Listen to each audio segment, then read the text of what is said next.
back on the sport. You already out of the shots. Customer's always nervous, man. Won't you be in the shot? Hey, welcome to another episode of Astral Auto Repairs. Can you dig it? Alright, check it out. We got a 2004 Mazda MPV. Real quick, guys, I'm going to show you how to do the front brakes. Customer went and got the brakes, went down to AutoZone, got AutoZone Gold, which is it's actually 2 steps above the actual brakes they have. They have Valuecraft, which is junk. They have Duralast, which is junk. They got Duralast Gold, which is semi-junk, which is good. So let me stop playing around with AutoZone. They're good. All right, the first thing we're going to do is jack up this vehicle, get the front wheels off, and let's get this done, all right? Be right back. All right, we're here on the right side, and as you can hear, I got the compressor going. The reason why I got to keep the compressor going is because I'm using this Craftsman gun. Guys, this gun sucks, and actually, as you can see, it started leaking through the sides already. I definitely got to get an earthquake. This is definitely not worth the $26.99 I paid for it. It's definitely not worth it. Anything below 100 PSI, and this gun will not work. Anything above it, it barely takes off the tires. Now, I was taking this off quick before because I had these off before.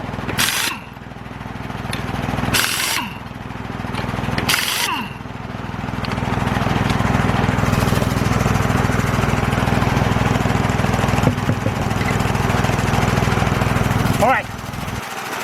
Now, what we're going to do here, I guess I'm going to shut that compressor off. Let's go over here and shut that compressor off.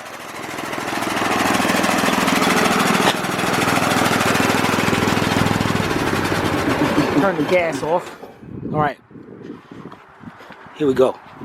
First thing you need to do is once you got it jacked up, take off the cap to the master cylinder. The reason why I do this because years ago I worked at a shop and the guy did the brakes and he didn't take that cap off. He did the brakes, pushed the piston back and all, and all of a sudden the car had no brakes at all. So I make it my business to do that now. Now we're doing the right side. So what I'm gonna do is take the steering wheel, put the key on, turn the wheel all the way to the right. You don't need the music playing. All right. Now we go over here. We got the caliper out here. Now this is a dual piston caliper. There's 2 pistons on this. So, because usually what I would do is take a screwdriver, stick it between the pad and the rotor, and push that back. Matter of fact, I still might be able to do that instead of now you could use a C-clamp also, but let me show you what I mean by that. Be right back. Okay, here we are. What I'm gonna do is take a flat screwdriver, and I just want to get it between the pad and the rotor. Once you get it between that pad and the rotor, the rest is pretty simple. Now you notice there's 2, just like I said, there's 2 pistons. So you got to alternate, and sometimes when you're pulling out one, and you're pushing back one, the other one will come out. So I got another screwdriver. And slowly push both pistons back. And it's a lot easier when you got a piston, when you got a caliper just got 1 piston. But this got 2. Okay, they push back all the way. This is a good time to make sure that the caliper slides back and forth like that, which it does. That's good. Now, I'm going to try this an easy way. Check this out. I think it looks like about a 16, 17. All right, got a 17 millimeter socket. Shallow 3/8 drive. Get you right here. And I got my air ratchet. Now my air ratchet is an Ingersoll Rand, so it's got more power than that junk over there.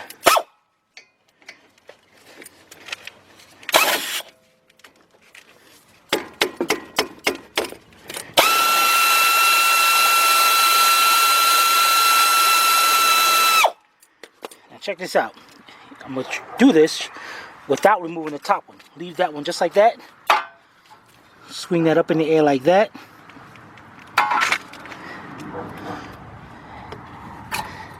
Take off a brake pad. Now you notice, take a notice of where the wear sensor is. Like this one's on the top. So let's let this back down. And I said, it's got Duralast Gold. Part number DG551N.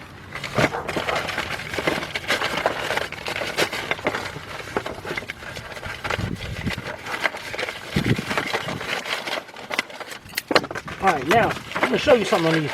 This is another reason why I don't like these particular AutoZone brakes, because just like I told you, so this wear sensor, and this wear sensor is gonna hit the rotor and let you know you need rotors, you need brakes before it grinds down into the rotors. The Duralast brakes don't have that, so this person is gonna know when they need brakes when it starts grinding. So next thing I want you guys to do, let's pop this back up. And I'm gonna leave that one in there. Let's go get some anti-seize compound. Alright? Be right back. Alright. Now you want to put anti-seize where the brake calipers, brake pads are gonna slide at, right inside that groove. This thing's supposed to have stayed up there. Let's put this back in there. But you know what, actually before I put it in there, right there where it slides at, you want to put that anti-seize. Get this out of the way. Alright, so we're gonna put a little bit on our finger, put it in there, make sure you get the top one. Alright, make sure you don't get, now even though you see I got some of this on the tip of my finger, I'm gonna wipe that off on something. You don't want to put none on it where the brake pad touches the rotor. And then we're gonna go in there and just slide this in there. Okay, same thing with the other side. Pop the other side out.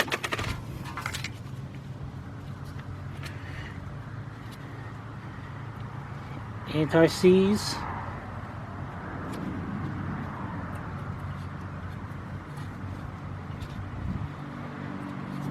Okay.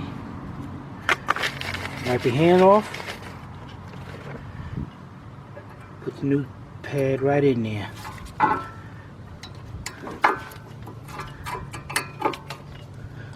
Just like that. Bring our caliper down. See that little boot right there? Make sure that boot is right lined up with the where you're gonna put the bolt at. Put the bolt in. Tighten it up.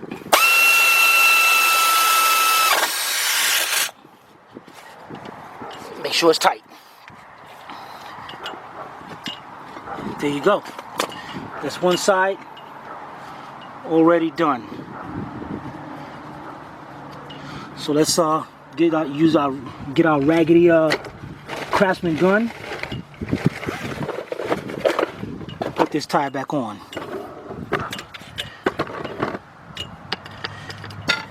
Be right back.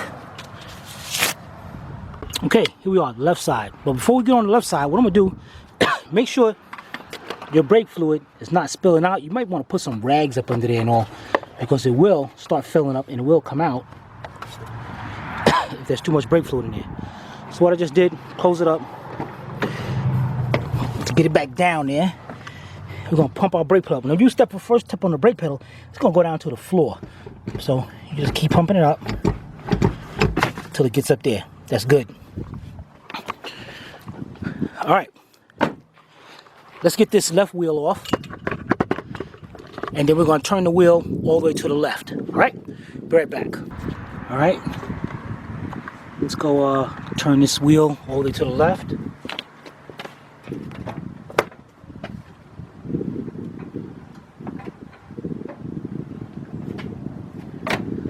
Okay. You know what to do. Let's get our screwdriver. Try to find that spot right between the rotor and the brake pad. Just enough to get that screwdriver in there.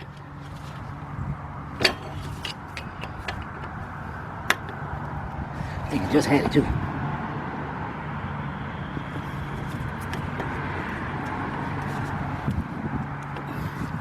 There we go. Okay, push that back as much as we can.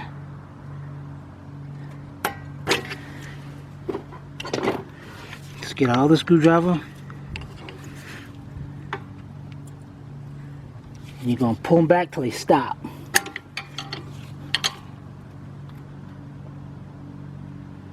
Okay, stops. Make sure the caliper does slide. Okay. Okay. Take off the bottom bolt.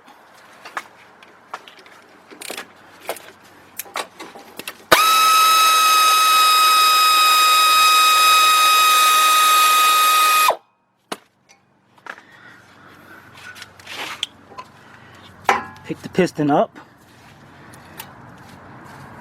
Pop off our eye someone, and you can see, this one. You see how shiny it is, the wear sensor. So that's been squealing on this brakes. Now without that wear sensor, this thing's going to go down and break. Take the pad away. It's going to grind into the backing. It's going to need some rotors. That's why I like brake pads with the wear sensor on them. All right, let's get our anti-seize where it's at.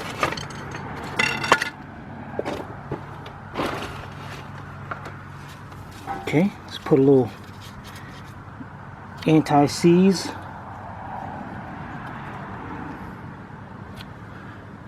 Where the brake pad is going to slide at. Okay.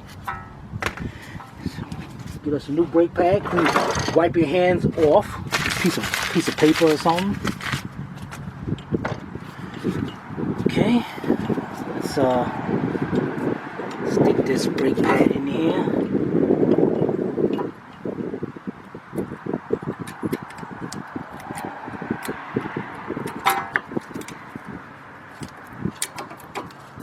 Okay. Pop the other one out. Same thing. Anti-seize.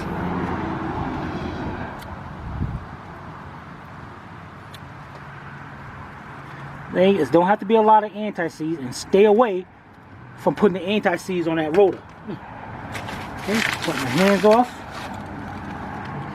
Get the other brake pad in there.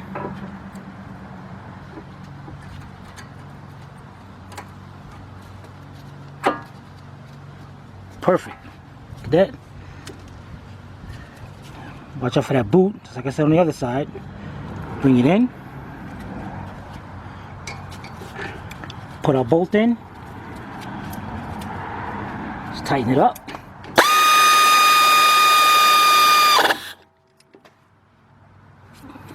Okay.